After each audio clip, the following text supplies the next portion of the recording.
이 여자 살면서 은행 한 번 안 가본 사람입니다. 주는 돈이나 쓸 줄 알지요. 그날 남편은 100명이 넘는 하객들 앞에서 제게 말했습니다. 사람들이 웃었습니다. 며느리도 웃었습니다. 아들도 어색하게 웃었습니다. 저는 그 순간 이혼을 결심했습니다. 여러분, 이 이야기 끝까지 보시면 68 먹은 아내가 어떻게 30억 원을 들고 집을 나왔는지 아시게 될 겁니다. 구독과 좋아요 지금 눌러주셔야 이 통쾌한 결말 놓치지 않으실 거예요. 알림 설정까지 해두시면 다음 이야기도 가장 먼저 보실 수 있습니다. 안녕하세요. 저는 김정숙, 올해 68입니다. 40년을 한 남자와 살았고 그 남자를 위해 제 모든 걸 바쳤습니다. 그런데 그 남자는 100명 앞에서 저를 무능한 여자로 만들었습니다. 그래서 저는 떠났습니다. 30억 원을 들고요. 남편 박철수의 칠순잔치는 강남의 유명 호텔에서 열렸습니다. 300평 연회장, 샹들리에 100명이 넘는 하객. 남편은 중소기업 대표를 20년 했던 사람입니다. 연 매출 50억 원짜리 회사를 일궜죠. 은퇴 후에도 부동산 임대 수입으로 한 달에 꽤 많은 돈이 들어오는 사람이었습니다. 그날 남편은 맞춤 양복을 입고 머리에 왁스까지 발랐습니다. 오늘 박철수님의 칠순을 축하하러 와주신 여러분께 진심으로 감사드립니다. 사회자가 마이크를 건넸고 남편은 연단에 올랐습니다. 저는 무대 옆 가족석에 앉아 있었습니다. 제가 여기까지 올 수 있었던 건 전부 제 노력 덕분입니다. 남편의 첫 마디였습니다. 사람들이 박수를 쳤습니다. 물론 집에서 뒷바라지 해준 아내도 고맙긴 합니다만 그 합니다만이 문제였습니다. 이 여자 살면서 은행 한번 가본 적 없습니다. 아무것도 할 줄 몰라요. 돈 관리? 그런 거 모릅니다. 주는 돈이나 쓸 줄 알지요. 다들 웃음이 터졌습니다. 하하, 호호. 저는 웃지 않았습니다. 하지만 계속 큰 웃음소리가 제 귓속을 파고들었습니다. 맏며느리 수진이의 속삭이는 목소리가 들렸습니다. 어머니는 아버님 덕에 편하게 사신 건 사실이죠 뭐. 40년. 40년 동안 시부모 봉양하고 삼남매 키우고 남편 뒤치다꺼리하며 산 세월이 주는 돈이나 쓸 줄 아는 여자. 한 문장으로 정리됐습니다. 사람들은 계속 웃었습니다. 그 순간 마음속에서 뭔가가 툭 끊어지는 소리가 들렸습니다. 아, 이제 됐구나. 남편은 계속 떠들었습니다. 제가 번 돈으로 애들 대학 보내고 강남에 집도 샀고 차도 샀습니다. 저도 정말 그러기까지 고생 많이 했습니다만 제 능력이라면 능력이죠. 박수가 터졌습니다. 저는 가만히 앉아서 남편을 바라봤습니다. 일은 이제 병들어가는 저 늙은 남자. 얼마 전부터 당뇨 합병증으로 다리가 저리다고 난리였고 혈압약을 하루에 3번 먹어야 하는 사람. 그런 남자가 지금 100명 앞에서 저를 돈 쓸 줄만 아는 여자로 만들고 있었습니다. 잔치가 끝나고 집으로 돌아오는 차 안. 남편은 기분이 좋았는지 콧노래까지 불렀습니다. 오늘 정말 좋았어. 다들 부러워하더라고. 저는 아무 말도 하지 않았습니다. 핸드폰 진동 소리가 났습니다. 며느리가 보낸 카톡이었습니다. 아버님 칠순잔치 정말 멋있었어요. 사진 SNS에 올렸어요. 그리고 덧붙인 메시지. 어머니 표정이 좀 그러셨는데. 좀 웃으시지. 유유. 남편이 핸드폰을 보더니 저를 흘끔 봤습니다. 수진이가 당신 표정 이상했다는데? 좀 웃고 그래야지. 뭐가 그렇게 불만이야? 하여간 저는 창밖을 봤습니다. 내 참담함과는 반대로 강남 거리의 네온 사인이 번쩍이고 있었습니다. 그날 밤 집에 도착해서도 남편은 거실에서 손님들이 보낸 축하 문자를 읽으며 흐뭇해했습니다. 이것 봐, 사람들이 다 축하한다고 난리야. 저는 부엌으로 갔습니다. 싱크대에 기대서서 물을 한 잔 마셨습니다.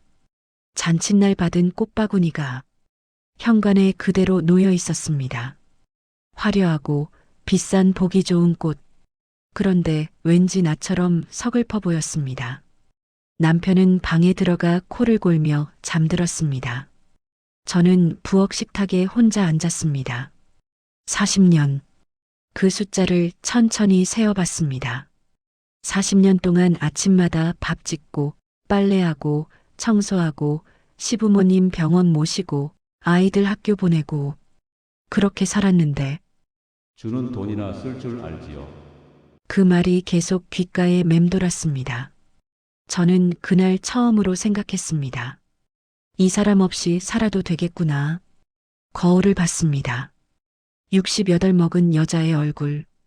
주름이 깊게 파였고 머리카락은 반쯤 희끗희끗했습니다. 나는 언제 이리 늙은 거지? 저는 28배 결혼했습니다. 그때 남편은 30. 작은 회사 대리였습니다. 연봉이 500만 원도 안 됐죠. 월급날이면 봉투에 든 30만 원 정도의 돈으로 쌀을 사고 아이 분유를 사고 시어머니 약값을 댔습니다. 시댁도 가난했습니다. 시어머니는 당뇨로 고생하셨고 시아버지는 술만 드셨습니다. 저는 매일 새벽 5시에 일어나 시부모님 식사 준비를 하고 남편 출근 준비를 하고 아이들 학교 보내고 저녁엔 다시 온 가족 식사를 차렸습니다. 시어머니는 제게 이렇게 말씀하셨습니다. 며느리는 집안의 기둥이다. 내가 고생해야 이 집안이 산다. 그래서 저는 고생했습니다. 40년 동안요. 한겨울에도 난방비 아끼려고 찬물로 세수하고 설거지하느라 손이 다 얼어 터졌지만 가족들에게는 내색하지 않았습니다. 매일같이 시부모님 병원을 다니며 아이들까지 챙기느라 저녁마다 끙끙 앓아누웠습니다. 돈 벌 줄을 모르니 그저 아끼는데 최선을 다했습니다. 남편이 회사에서 승진할 때마다 저는 뒤에서 밤을 새워 손님 접대용 음식을 준비했습니다. 남편이 사업을 시작했을 때는 제 친정에서 빌린 5천만 원을 보탰습니다. 그 돈은 친정 아버지가 평생 모은 돈이었습니다. 사위 사업 돕는 거니까 나중에 갚지 않아도 된다. 친정 아버지는 그렇게 말씀하셨습니다. 정말로 남편은 그 돈을 갚지 않더군요. 그리고 나중에는 빌린 사실을 까맣게 잊었는지 다 내가 번 돈이라고 말했습니다. 아들이 태어났을 때 남편은 말했습니다. 넌 딴 생각하지 말고 나랑 애 뒷바라지나 해. 딸이 태어났을 때도 둘째 아들이 태어났을 때도 마찬가지였습니다. 넌 애들 밥이나 잘 챙겨. 저는 그렇게 했습니다. 애들 밥 챙기고 빨래하고 청소하고 학교 가서 상담하고 학원 보내고 남편은 그 사이 회사를 키웠습니다. 20년 후 남편의 회사는 연 매출 50억 원짜리 중소기업이 됐습니다. 남편은 강남에 아파트를 샀습니다. 20억 원짜리 아파트였습니다. 이것도 다 내가 번 거야. 남편은 그렇게 말했습니다. 하지만 그 아파트는 공동 명의였습니다. 제 이름도 들어가 있었죠. 세금 때문이었습니다. 공동 명의로 하면 양도소득세 절감된다고 회계사가 그러더라. 남편은 그렇게 설명했습니다. 그 외에도 상가 건물이 있었습니다. 임대 수익만 한 달에 꽤 들어오나 보더군요. 하지만 실제로 재산을 관리하는 건 남편이었습니다. 저는 통장도 몰랐고 비밀번호도 몰랐습니다. 넌 그런 거 몰라도 돼. 내가 다 알아서 할게. 그렇게 40년이 흘렀습니다. 그리고 칠순잔치 날 저는 돈 쓸 줄만 아는 여자가 됐습니다. 칠순잔치가 끝난 지 사흘째 되는 날이었습니다. 초인종이 울려 문을 열자 맏며느리 수진이가 서 있었어요. 명품 가방을 든 수진이는 짙은 향수 냄새를 풍기며 미소 지었습니다. 어머님, 아버님 약 챙기러 왔어요. 그때 남편은 병원에 가고 없었어요. 식탁 위엔 약 봉지가 여러 개 있었습니다. 당뇨약, 혈압약, 콜레스테롤 약. 수진이는 마치 자기 집처럼 자연스럽게 약들을 펼쳐보며 말했어요. 아버님이 요즘 많이 안 좋으세요. 그러게, 밤에 자주 깨시죠? 그래. 며느리는 고개를 끄덕였습니다. 이미 알고 있다는 듯. 이제는 준비해야 할 때예요. 뭘? 장기요양 같은 거요. 나는 그 말이 익숙하지 않았습니다. 그게 뭔데? 며느리는 의자에 앉더니 차분한 목소리로 말했습니다. 국가에서 지원해주는 제도예요. 요양보호사도 오고요. 아버님 같은 상태면 가능해요. 나는 듣기만 했죠. 그런 게 있구나. 네. 잠깐 침묵하더니 수진이는 가방에서 서류를 꺼냈습니다. 두툼했어요. 다만 미리 정리할 게 있어요. 정리? 재산 관리요. 그 말에 손이 멈췄어요. 명의를 바꾸는 건 아니에요. 수진이는 이어 말했습니다. 아버님 명의는 그대로예요. 그럼, 관리만 저희가 하는 거예요. 그러면서 서류를 펼쳐 보이더군요. 아파트, 상가, 계좌, 남편 이름이 적혀 있었습니다. 아버님 요즘 숫자 보는 것도 힘들어 하시잖아요. 병원비 보험 세금. 이런 거 헷갈리면 큰일 나요. 나는 서류를 보지 않은 채 대답했어요. 그래서 저희가 대신 관리하면 편해요. 어머니도 편하고. 그 말에 저는 고개를 들었어요. 내가 왜 편하지? 수진이는 잠깐 멈추더니 웃더군요. 이런 거 어려우시잖아요. 어머니 솔직히 무슨 말인지 잘 모르시죠? 그 웃음, 칠순잔치 때 봤던 그 웃음이었습니다. 아버님은 이미 동의하셨어요. 그 말에 가슴이 철렁했습니다. 뭐, 관리만 넘기는 거라 괜찮다고 하셨어요. 어머니 서명만 있으면 돼요. 그러면서 제게 펜을 내밀었습니다. 하지만 저는 받지 않았어요. 생각할 시간이 필요해. 수진이 눈이 살짝 흔들렸습니다. 어머니, 목소리가 낮아졌어요. 이런 건 미루면 안 돼요. 아버님 상태가 언제 어떻게 될지 몰라요. 그때 가서 복잡해지면 어머니가 힘들어요. 나는 조용히 말했습니다. 너 지금 누굴 위해서 이러는 거니? 수진이는 말문이 막혔는지 어머니 왜 이렇게 답답하세요? 저희가 나쁜 짓 하려는 것도 아니고. 가족인데. 나는 의자에서 일어났습니다. 가족이면 이렇게 몰래 움직이니? 수진이는 입술을 깨물었습니다. 아버님도 어머니 못 믿어오니까. 이러시는 거 아니에요? 그 말이 칼처럼 가슴에 꽂혔습니다. 뭐, 어머니는 세상 물정을 모르고 감정으로만 판단하신대요. 그래서 아버님이 힘들다고 하셨고요. 나는 잠시 수진이를 바라봤습니다. 그리고 수진이의 손에서 서류를 뺏어들고 말했습니다. 나가, 어머니, 지금 나가. 수진이는 어두운 표정으로 일어섰습니다. 문 앞에서 돌아보며 한마디 하더군요. 후회하실 거예요. 문이 닫혔습니다. 쾅! 집이 다시 조용해졌습니다. 그날 밤 남편이 돌아왔어요. 수진이 왔다 갔지? 네, 왜 서명 안 했어? 생각할 시간이 필요해요. 남편이 웃었어요. 생각? 네가 생각을 해? 40년 동안 내가 다 결정했잖아. 지금도 마찬가지야. 관리만 넘기는 건데 뭘 그래? 당신은 이런 거 몰라. 그 말에 아무 대꾸도 하지 않았습니다. 늦은 밤 화장실에 가다 거실에서 나는 목소리를 들었습니다. 남편이었습니다. 누군가와 통화 중이었어요. 서명은 아직이야. 명의는 건드리지 말라니까. 그래, 그건 나중에 결국 내 말 듣게 되어 있어. 며느리 목소리가 들렸습니다. 차라리 어머니가 없으면 훨씬 편했겠어요. 남편이 낮게 웃었습니다. 나이도 있으니까. 뭐 언젠가는. 그때까지 기다리는 것도 방법이지. 두 사람이 조용히 웃었습니다. 저는 그 말을 숨죽이며 듣고 있을 수밖에 없었어요. 조용히 방으로 돌아와 침대에 누워 천장을 바라봤습니다. 아까의 그 말들이 머릿속에서 울렸어요. 없으면 편하다. 언젠가는. 너무 기가 막혀 눈물도 나오지 않았습니다. 그들은 뭘 기다리는 걸까요? 내가 사라지길 바라는 걸까요? 눈물을 흘리는 대신 이내 마음이 굳어졌습니다. 차갑게, 단단하게.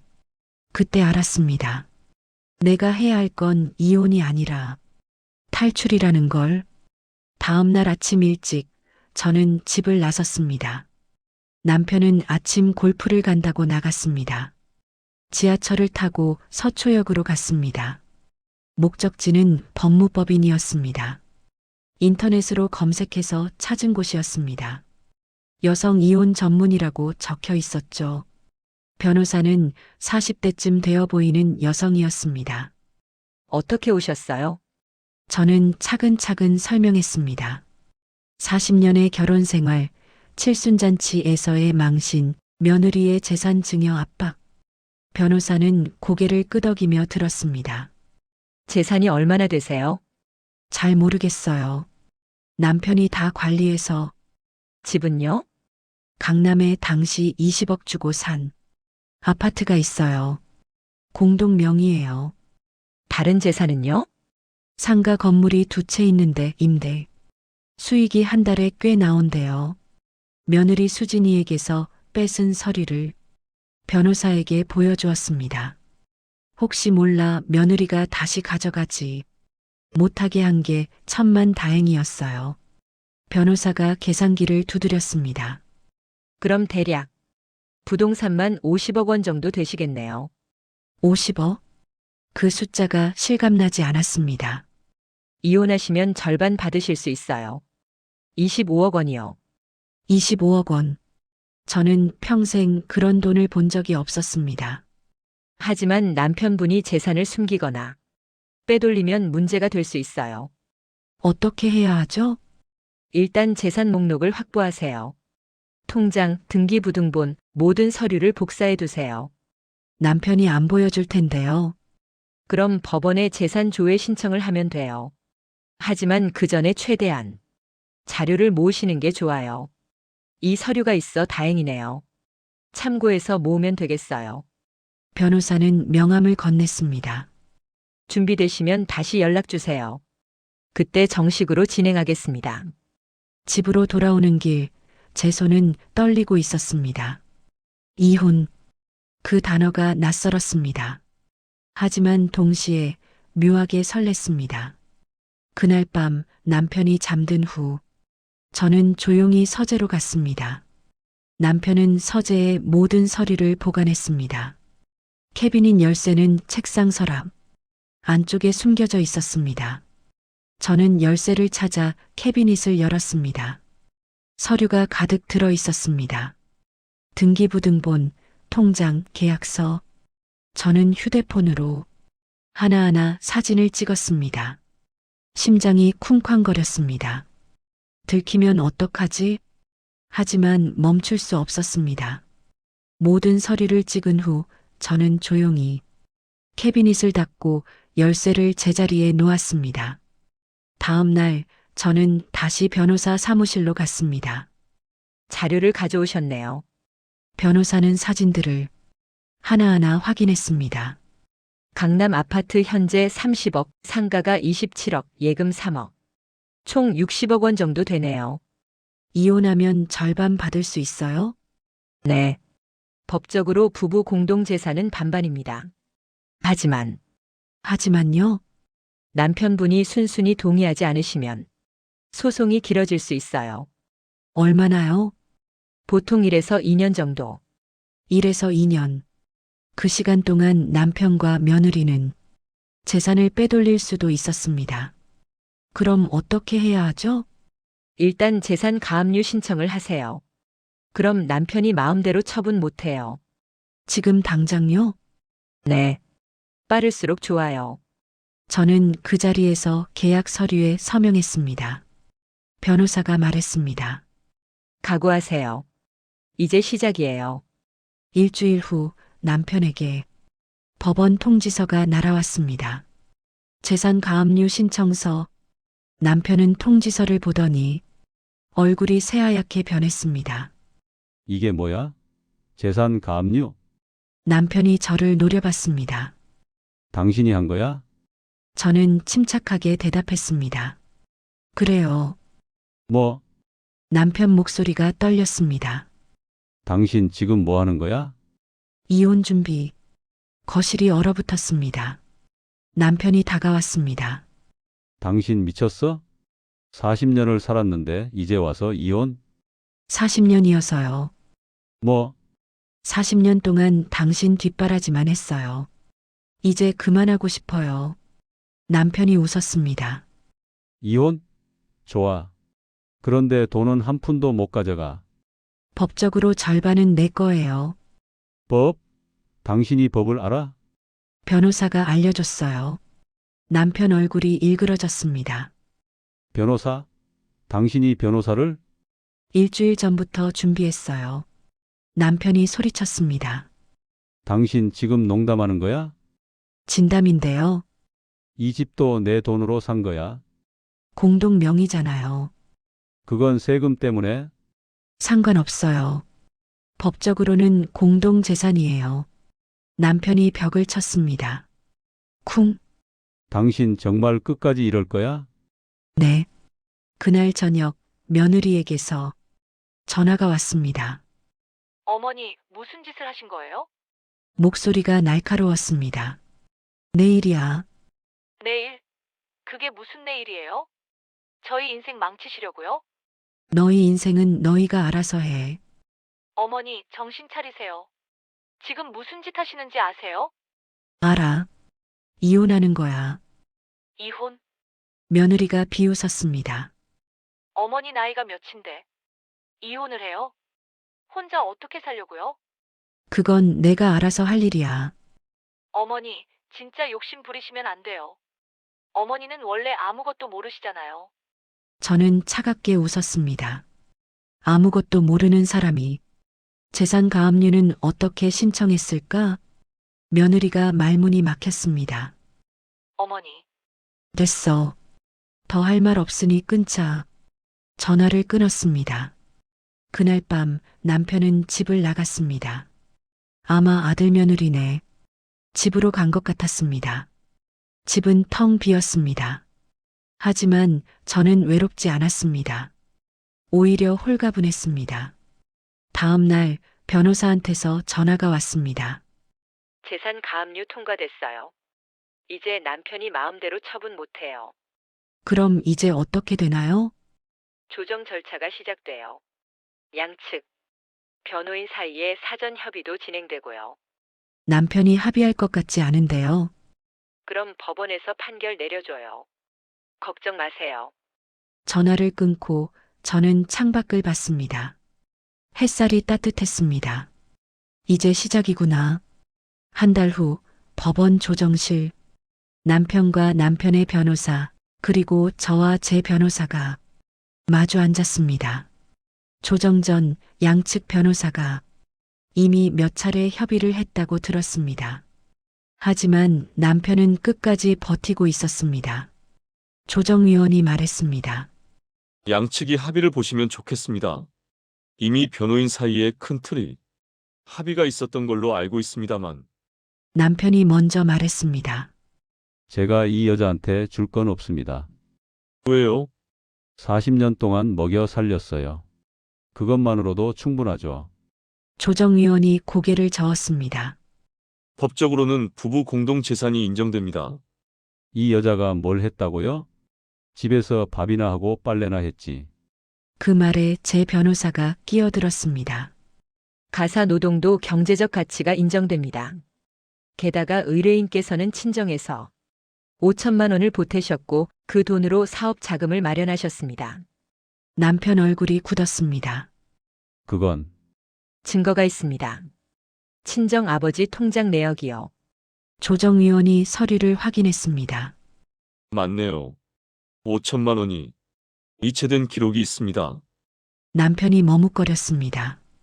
그건 빌린 거였어요. 차용증이 있나요? 없으시면 증여로 봐야죠. 남편이 할 말을 잃었습니다. 조정위원이 말을 이었습니다. 현재 재산이 총 60억 원입니다. 절반인 30억 원을 부인에게 드리는 게 타당합니다. 30억? 남편이 소리쳤습니다. 그건 너무 많아요. 법적으로 정당합니다. 남편이 흥분해서 물었습니다. 그럼 나나 애들은 어떻게 살아요? 병원비도 있고 손주들 학비도 있는데 조정위원이 차갑게 말했습니다. 그건 별개 문제입니다.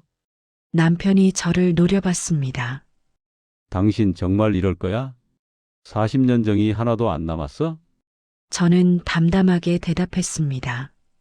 정은 칠순잔치 날 다 사라졌어요. 뭐? 100명 앞에서 나를 돈 쓸 줄만 아는 여자로 만들었잖아요. 남편은 말문이 막혔습니다. 조정위원이 정리했습니다. 합의가 안 되시면 소송으로 가야 합니다. 소송이면 얼마나 걸려요? 최소 1년이요. 남편이 한숨을 쉬었습니다. 그때 남편 변호사가 귓속말을 했습니다. 남편 얼굴이 점점 굳어졌습니다. 알았어요. 30억. 주겠어요. 남편이 체념한 듯 말했습니다. 더 끌면 변호사 비용만 나가. 그냥 끝내는 게 낫겠어요. 조정위원이 고개를 끄덕였습니다. 그럼 합의서 작성하겠습니다. 1시간 후 모든 서류의 서명이 끝났습니다. 저는 30억 원을 받기로 했습니다. 강남 아파트 절반 15억, 상가 건물 일부와 현금 3억. 모두 합쳐 30억 원. 법원을 나오는 길, 남편이 마지막으로 말했습니다. 후회할 거야. 저는 웃었습니다. 후회는 당신이 하겠죠. 법원 앞에서 기다리던 며느리가 울먹였습니다. 어머니, 정말 이러실 거예요? 저는 며느리를 똑바로 봤습니다. 너희끼리 살아. 이걸 바란 거잖아. 그렇게 말하고 저는 돌아섰습니다. 뒤에서 며느리가 소리쳤습니다. 어머니, 아버님 간병은 누가 해요? 저는 대답하지 않았습니다. 그건 이제 제 일이 아니었으니까요. 그로부터 몇 달이 지났습니다. 30억 원이 제 통장에 들어왔습니다. 평생 처음 보는 숫자였습니다. 저는 서울 외곽에 작은 아파트를 샀습니다. 8억 원짜리 신축 아파트였습니다. 분당과 가까운 곳, 조용하고 공원이 가까운 곳. 이사하는 날 친구 경희가 도와주러 왔습니다. 정수가 진짜 잘한 거지? 응, 후회 안 돼? 전혀. 경희가 웃었습니다. 멋있다. 나도 용기 내볼까? 너희 남편은 괜찮잖아. 그래도 가끔은 답답해. 남편 눈치, 자식 눈치. 그럼 독립해. 나처럼. 경희가 제 손을 꼭 잡았습니다. 응원할게. 새 아파트는 작지만 아늑했습니다. 방 2개, 거실 하나. 혼자 살기엔 충분했습니다. 그런데 이사 온 지 3개월쯤 지났을 때 며느리한테서 전화가 왔습니다. 어머니, 목소리가 떨리고 있었습니다. 무슨 일이니? 아버님이 많이 안 좋으세요. 그래, 지금 상황이. 아버님, 좀 도와주시면 안 될까요? 또 돈 얘기였습니다. 저는 침묵했습니다. 며느리가 계속 말했습니다. 아버님이 사업 정리하실 때 지인 보증을 몇 군데 서셨대요. 그게 다 터졌어요. 보증? 그 단어에 저는 한숨이 나왔습니다. 그래서 남은 돈도 다 묶여 있고, 저희도 집을 팔아야 할 것 같아요. 너희끼리 알아서 해. 어머니, 며느리 목소리가 높아졌습니다. 그래도 40년을 사셨잖아요. 어떻게 이러실 수 있어요? 그 말에 저는 피가 거꾸로 솟는 기분이었지만 차갑게 대답했습니다. 40년 살았으니까 이러는 거야. 그 긴 세월 같이 살고도 돈 때문에 내가 먼저 가길 은근히 바란 양반이야. 그건 너희도 마찬가지잖니? 맨몸으로 쫓아내려 해놓고 이제 와서 전화를 끊었습니다. 그날 밤 저는 창밖을 봤습니다. 별이 반짝이고 있었습니다. 너무 미워하지 말자. 나를 위해 1년이 지났습니다. 저는 여전히 서울 외곽 아파트에서 혼자 살고 있습니다. 매일 아침 공원을 산책하고 오후엔 독서 모임에 나가고 저녁엔 친구들과 차를 마십니다. 30억 원 중 8억은 아파트를 샀고 나머지 돈은 예금했습니다.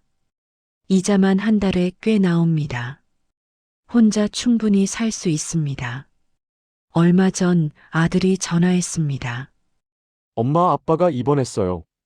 그래, 병원비가 없어요. 좀 도와주실 수 없으세요? 너희끼리 해결해. 엄마, 나는 이제 내 엄마 아니야. 그냥 김정숙이야. 전화를 끊었습니다. 마음이 아프지 않은 건 아니었습니다. 하지만 돌아갈 수 없었습니다. 사랑은 참아주는 게 아니었다. 끝까지 나를 지키는 거였다. 오늘도 저는 공원을 산책했습니다. 벤치에 앉아 책을 읽었습니다. 옆 벤치에 앉은 할머니가 말을 걸었습니다. 요즘 매일 보이시네요. 네, 여기가 좋아서요. 혼자 사세요? 네, 외롭지 않으세요? 저는 웃었습니다.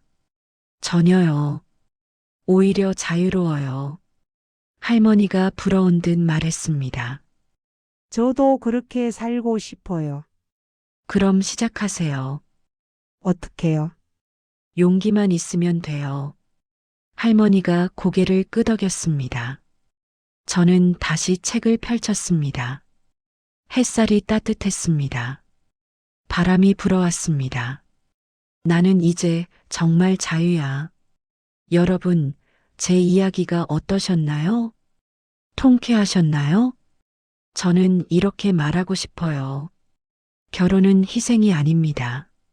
40년을 참는다고 사랑이 아니에요. 나를 지키는 게 진짜 사랑입니다. 30억 원은요, 그냥 돈이 아니라 제가 평생 일한 값이에요. 40년 동안 가사 노동하고 시부모 봉양하고 아이 키운 대가예요. 이제 저는 김정숙으로 삽니다. 누구 엄마도 누구 할머니도 아닌 그냥 김정숙으로요. 혹시 저처럼 고민하시는 분이 계신가요? 댓글로 이야기 나눠주세요. 여러분도 충분히 자유로울 자격이 있습니다. 구독과 좋아요는 제게 큰 힘이 됩니다. 알림 설정까지 해두시면 다음 통쾌한 이야기도 가장 먼저 보실 수 있어요. 다음에 또 만나요. 감사합니다. 인생사연 그날들이었습니다.